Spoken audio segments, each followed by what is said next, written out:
ಎಲ್ಲರಿಗೂ ನಮಸ್ಕಾರ. ನೀವು ನೋಡ್ತಾ ಇದ್ದೀರಾ ಆಲ್ಮೋನಿಸ್ 24. ನಾನು ಗಿರೀಶ್ ವಸಿಷ್ಠ. ಸ್ನೇಹಿತರೆ, ನಿಮ್ಮೆಲ್ಲರಿಗೂ ಗೊತ್ತಿರಬೇಕು, ದೊಡ್ಡವರು ಒಂದು ಮಾತನ್ನು ಹೇಳಿದ್ದಾರೆ, ಹುಟ್ಟಿದರೆ ಜೇನು ಹುಳುವಾಗಿ ಹುಟ್ಟು, ಇಲ್ಲವಾದರೆ ಪುಸ್ತಕದ ಹುಳುವಾಗಿ ಹುಟ್ಟು ಅಂತ ದೊಡ್ಡವರು ಹೇಳಿದ್ದಾರೆ. ಎಷ್ಟು ಅರ್ಥಪೂರ್ಣವಾಗಿದೆ ಅಲ್ವಾ ಸ್ನೇಹಿತರೆ? ನಿಮ್ಮೆಲ್ಲರಿಗೂ ಗೊತ್ತಿರಬೇಕು, ತಂತ್ರಜ್ಞಾನ ಅನ್ನೋದು ಇವತ್ತು ಎಷ್ಟರ ಮಟ್ಟಿಗೆ ಇದೆ ಅಂತ ಅಂದರೆ, ನಾವು ಕೂತಿರುವ ಜಾಗದಲ್ಲೇ ಕ್ಷಣಾರ್ಧದಲ್ಲೇ ಇವತ್ತು ಯಾವುದೇ ಭಾಷೆಯ ಯಾವುದೇ ರಾಜ್ಯದ ಪುಸ್ತಕವನ್ನಾದರೂ ಸಹ ನಾವು ಓದಬಹುದು. ಅಂತಹ ಒಂದು ಕಾಲದಲ್ಲಿ ನಮ್ಮ ಕನ್ನಡ ಪುಸ್ತಕಕ್ಕೆ ಒಂದು ಮೆರುಗು ನೀಡತಕ್ಕಂತಹ ಒಂದು ವಿಷಯ ಏನಾದರೂ ಇದ್ದರೆ ಅದು ಕನ್ನಡದ ಬುಕ್ಸ್ ಎಕ್ಸ್ಪೋ ಅಂತ, ಅಂದರೆ ಪುಸ್ತಕ ಸಮ್ಮೇಳನ 2025. ಇದನ್ನು ಕರ್ನಾಟಕ ಸರ್ಕಾರ ಕೆಂಗಲ್ ಹನುಮಂತಯ್ಯನವರು ಕಟ್ಟಿಸಿರುವ ವಿಧಾನಸೌಧದ ಆವರಣದಲ್ಲಿ ಆಯೋಜನೆ ಮಾಡಿದ್ದಾರೆ. ಮತ್ತು ಇದಕ್ಕೆ ತುಂಬಾ ಒಳ್ಳೆಯ ಪಾಸಿಟಿವ್ ರೆಸ್ಪಾನ್ಸ್ ಬಂದಿದೆ. ಎಲ್ಲಿ ನೋಡಿದ್ರೂ ಯುವಜನತೆ ಕಣ್ಣಿಗೆ ಕಾಣ್ತಾ ಇದೆ. ಸೊ ಇದೇ ರೀತಿ ಪ್ರಕಾಶಕರಾಗಿರ್ಬೋದು ಅಥವಾ ಅಂಗಡಿ ಮಳಿಗೆಯವರಾಗಿರ್ಬೋದು, ಇವರಿಗೆ ಕರ್ನಾಟಕ ಸರ್ಕಾರ ಊಟ ವಸತಿ ಸಮೇತ ಇವರಿಗೆ ಇಲ್ಲಿ ವ್ಯವಸ್ಥೆಯನ್ನು ಕಲ್ಪಿಸಿದೆ. ಸೊ ಅದೇ ರೀತಿ ಎಲ್ಲರಿಗಿಂತ ಹೆಚ್ಚಾಗಿ ಪುಸ್ತಕ ಪ್ರೇಮಿಗಳು ಬಂದಿದ್ದಾರೆ, ಅವರನ್ನ ಮಾತಾಡ್ಸೋಣ. ಅದೇ ರೀತಿ ಪುಸ್ತಕ ಪ್ರಕಾಶಕರು ಮತ್ತು ಅಂಗಡಿ ಮುಂಗಟ್ಟು ಮಳಿಗೆಯವರು, ಇವರೆಲ್ಲರನ್ನು ಮಾತಾಡ್ಸೋಣ. ಇವರ ಅಭಿಪ್ರಾಯವನ್ನು ಇವತ್ತು ತಿಳ್ಕೊಳ್ಳೋಣ ಬನ್ನಿ.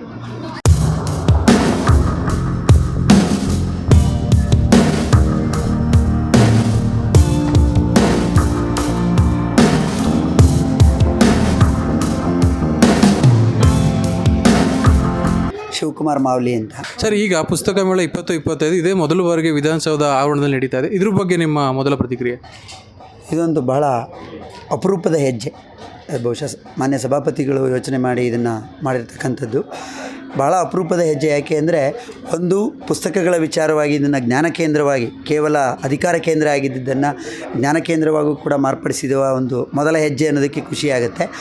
ಅದಕ್ಕಿಂತ ಇನ್ನೂ ಭಾಳ ಮುಖ್ಯವಾದ ಖುಷಿ ಏನು ಅಂದರೆ, ಸಾರ್ವಜನಿಕರದ್ದೇ ಇದು ವಿಧಾನಸೌಧ.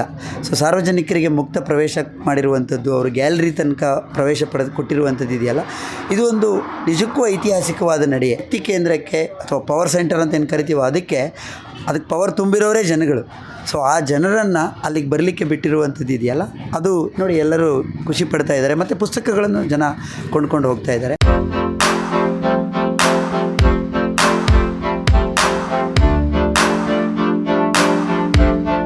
ವಿಧಾನಸೌಧದಲ್ಲಿ ಇದೇ ಮೊದಲ ಬಾರಿಗೆ ಪುಸ್ತಕ ಮೇಳ ಆಯೋಜನೆ ಆಗಿರೋದು. ಬೆಂಗಳೂರಲ್ಲಿ ಬೇರೆ ಆವಾಗ ನಡೀತಾ ಇತ್ತು, ಬೆಂಗಳೂರು ಬುಕ್ ಫೆಸ್ಟಿವಲ್ ಅಂತ, ಅದು ಕೂಡ ನಿಂತು ಗಾಲಿ 10 ವರ್ಷ ಆಯಿತು. ಅದು ಬಿಟ್ಟರೆ ಸಾಹಿತ್ಯ ಸಮ್ಮೇಳನಗಳು ನಡೆಯುತ್ತೆ. ಬಟ್ ವಿಧಾನಸೌಧ ಆವರಣದಲ್ಲಿ ಇದೇ ಮೊದಲ ಬಾರಿಗೆ ಪುಸ್ತಕ ಮೇಳ ಆಯೋಜನೆ ಆಗಿದೆ. ಇದು ಸನ್ಮಾನ್ಯ ಸಭಾಧ್ಯಕ್ಷರ ಇನಿಷಿಯೇಟಿವಿಂದ ಆಗಿದೆ. ಸುಮಾರು ಒಂದು 150 ಮಳಿಗೆಗಳು ಬಂದಿದ್ದಾವೆ. ಕನ್ನಡದ ಬಹುತೇಕ ಎಲ್ಲ ಪ್ರಕಾಶಕರಿಗೂ ಸ್ಟಾಲ್ ಸಿಕ್ಕಿದೆ. ಒಂದೊಂದು ಸ್ಟಾಲ್ ಕೊಟ್ಟಿದ್ದಾರೆ, ಕೆಲವರು ಮಾತ್ರ 2 ಸ್ಟಾಲ್ ಕೊಟ್ಟಿದ್ದಾರೆ. ಅದು ಬಿಟ್ಟರೆ, ಆ ತಾರತಮ್ಯ ಬಿಟ್ಟರೆ ಚೆನ್ನಾಗಿ ಆರ್ಗನೈಸ್ ಮಾಡಿದ್ದಾರೆ. ಬಹಳ ಜನ ಕೂಡ ತುಂಬ ಚೆನ್ನಾಗಿ ವಿಸಿಟ್ ಮಾಡ್ತಾ ಇದ್ದಾರೆ, ಒಳ್ಳೆ ಪುಸ್ತಕಗಳು ತೊಗೋತಾ ಇದ್ದಾರೆ.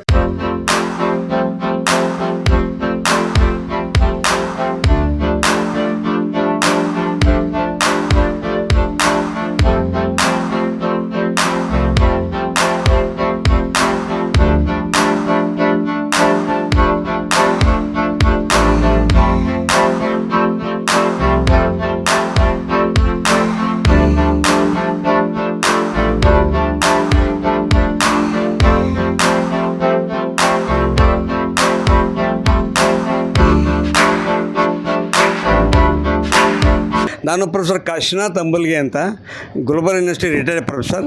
I am A writer in Kannada, Hindi. I am A national awardee ಹಿಂದಿಯಲ್ಲಿ.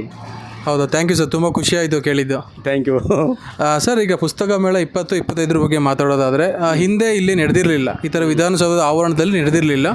ಸೊ ಈಗ ನಡೀತಾ ಇದೆ, ಇದ್ರ ಬಗ್ಗೆ ನಿಮ್ಮ ಮೊದಲ ಪ್ರತಿಕ್ರಿಯೆ? ಇಲ್ಲಿ ಮಾತ್ರ ಅಲ್ಲ ಸರ್, ಇಡೀ ಇಂಡಿಯಾದೊಳಗೇ ಎಲ್ಲಿ ವಿಧಾನಸೌಧದೊಳಗಿಂತ ಪುಸ್ತಕ ಸಂಭ್ರಮ ಮಳಿಗೆ ನಡೆದಿರಲಿಲ್ಲ. ಇದು ಭಾಳ ವಿಶಿಷ್ಟವಾದಂಥ ಪುಸ್ತಕ ಪ್ರದರ್ಶನ ಮತ್ತು ಮಾರಾಟದ ಮಳಿಗೆ.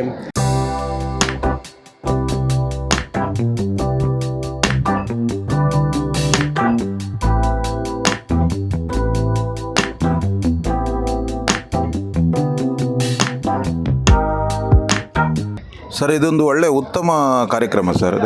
ಇದು ವರ್ಷ ಪ್ರತಿ ನಡಿಬೇಕು. ಇದು ಒಳ್ಳೆ ಜನಸ್ತಂಭನೆ, ಆಮೇಲೆ ಒಳ್ಳೆ ಮೂಮೆಂಟ್ಸ್ ಇದೆ. ಆಮೇಲೆ ಜನಗಳು ಒಳ್ಳೆ ಪ್ರೀತಿ ತೋರಿಸ್ತಾ ಇದ್ದಾರೆ. ಎಲ್ಲರ ಮನಸ್ಸಿನಲ್ಲೂ, ಎಲ್ಲ ಒಂದು ಭಾವನೆಯಲ್ಲೂ ಒಂದು ಒಳ್ಳೆಯ ಉತ್ತಮವಾದ ಒಂದು ಇದಿದೆ, ಅವರ ಮನಸ್ಸಿನಲ್ಲಿ ಅಭಿಪ್ರಾಯ ಇದೆ. ಎಲ್ಲರ ಬಾಯಲ್ಲೂ ಇದು ವರ್ಷ ಪ್ರತಿ ನಡಿಬೇಕು ಅಂಥೇಳಿ ಒಂದು ಹೇಳುವಂಥ ಒಂದು ಇದಿದೆ. ಸರ್ ನಮಸ್ತೆ. ಸರ್ ನಮಸ್ತೆ. ಸರ್ ಇದೇ ರೀತಿಯೂ ಪುಸ್ತಕ ಸಮ್ಮೇಳನಕ್ಕೆ ಬರ್ತಾ ಇರ್ತೀರಾ ಅಥವಾ ಇವಾಗ ಏನಾದರೂ ಬರ್ತಿರ್ತೀರಾ ಅಥವಾ ಹೇಗೆ? ಸರ್ ಇಲ್ಲ, ಎಲ್ಲ ಕನ್ನಡ ಸಾಹಿತ್ಯ ಸಮ್ಮೇಳನ ಮತ್ತು ಬೇರೆ ಪುಸ್ತಕ ಮೇಳಗಳೆಲ್ಲ ಇರುತ್ತೋ ಅಲ್ಲೆಲ್ಲ ಹೋಗ್ತೀನಿ. ಸಾಧ್ಯ ಆದಷ್ಟು ಪುಸ್ತಕಗಳನ್ನ ಖರೀದಿ ಮಾಡೋಕ್ಕೆ ಪ್ರಯತ್ನ ಮಾಡ್ತೀನಿ. ಅಂದರೆ ಪುಸ್ತಕ ಸಂಸ್ಕೃತಿನ ಬೆಳೆಸಬೇಕು ಅನ್ನೋದು ವಿಶೇಷ. ಬಟ್ ಈ ಸಲ ಪುಸ್ತಕ ಖರೀದಿ ಮಾಡಿರೋ ತುಂಬ ವಿಶೇಷ ಅಂದರೆ ಎಷ್ಟೊಂದು ದಿನ ಎಷ್ಟೊಂದು ಕಡೆ ಗ್ರೌಂಡ್ಸ್ಗಳಲ್ಲಿ ಹೋಗಿರ್ತೀವಿ ಅಥವಾ ಸಮ್ಮೇಳನಕ್ಕೆ ಹೋಗಿರ್ತೀವಿ. ಆದರೆ ಇವತ್ತು ಇಡೀ ಕರ್ನಾಟಕದ ಶಕ್ತಿಸೌಧ, ವಿಧಾನಸೌಧ, ಅದೇನು ಪ್ರಜಾಪ್ರಭುತ್ವದ ಕೇಂದ್ರ ಅಂತ ಹೇಳ್ತೀವಿ, ಅಲ್ಲಿ ಪುಸ್ತಕ ಮೇಳ ನಡೀತಾ ಇರೋದು ತುಂಬ ಖುಷಿ ಕೊಟ್ಟಂಥ ವಿಚಾರ. ಸ್ನೇಹಿತರೆ ನೋಡಿದ್ರಲ್ಲ, ಈವರೆಗೆ ಪ್ರಕಾಶಕರಾಗಿರಬಹುದು, ಅಂಗಡಿ ಮಳಿಗೆಯವರನ್ನು ಮತ್ತು ಅದೇ ರೀತಿ ಪುಸ್ತಕ ಪ್ರೇಮಿಗಳನ್ನು ಎಲ್ಲರೂ ಕೂಡ ಮಾತಾಡಿಸ್ತೆ. ಎಲ್ಲರೂ ಹೇಳಿದ್ದು ಒಂದೇ ಮಾತು, ಈ ಬಾರಿ ಕರ್ನಾಟಕ ಸರ್ಕಾರ ಶಕ್ತಿಸೌಧದಲ್ಲಿ ಪುಸ್ತಕ ಸಮ್ಮೇಳನ 2025 ಆಯೋಜನೆ ಮಾಡಿದ್ದಾರೆ. ಇದು ತುಂಬಾ ಖುಷಿಯಾದ ವಿಷಯ. ನಾವು ದಿನಚರಿಯಲ್ಲಿ ಶಕ್ತಿಸೌಧದ ಮುಂದೆ ಹೋಗ್ತಾ ಇರ್ತೀವಿ, ಆದರೆ ಶಕ್ತಿಸೌಧದ ಒಳಗೂ ಸಹ ನಮಗೆ ಬರೋಕ್ಕೆ ಆಗ್ತಿರಲಿಲ್ಲ. ಆದರೆ ಇವತ್ತು ಡೈರೆಕ್ಟ್ ಗ್ಯಾಲರಿ ತನಕ ನಾವು ಹೋಗ್ತಕ್ಕಂಥ ಒಂದು ಅವಕಾಶವನ್ನು ಕರ್ನಾಟಕ ಸರ್ಕಾರ ಮಾಡಿಕೊಟ್ಟಿದೆ. ನಿಜವಾಗಿಯೂ ಇದು ಖಂಡಿತ ಹೆಮ್ಮೆಯ ವಿಷಯ. ಮತ್ತು ಇದೇ ಮಾಡೆಲನ್ನು ಎಲ್ಲ ರಾಜ್ಯಗಳು ಅನುಸರಿಸಿದರೆ ಪುಸ್ತಕ ಪ್ರೇಮಿಗಳನ್ನು ನಾವು ಇನ್ಕ್ರೀಸ್ ಮಾಡಬಹುದು ಅಥವಾ ಹೆಚ್ಚಿಸಬಹುದು ಅಂತ ಹೇಳಿದ್ದಾರೆ. ಸೊ ಇದಾಗಿತ್ತು ಈ ಹೊತ್ತಿನ ವಿಶೇಷ ಸ್ನೇಹಿತರೆ. ನೋಡ್ತಾ ಇರಿ ಆಲ್ಮೋ news 24. Camera person Lokanath Hugar ಜೊತೆ ಗಿರೀಶ್ ವಸಿಷ್ಠ, ಬೆಂಗಳೂರು.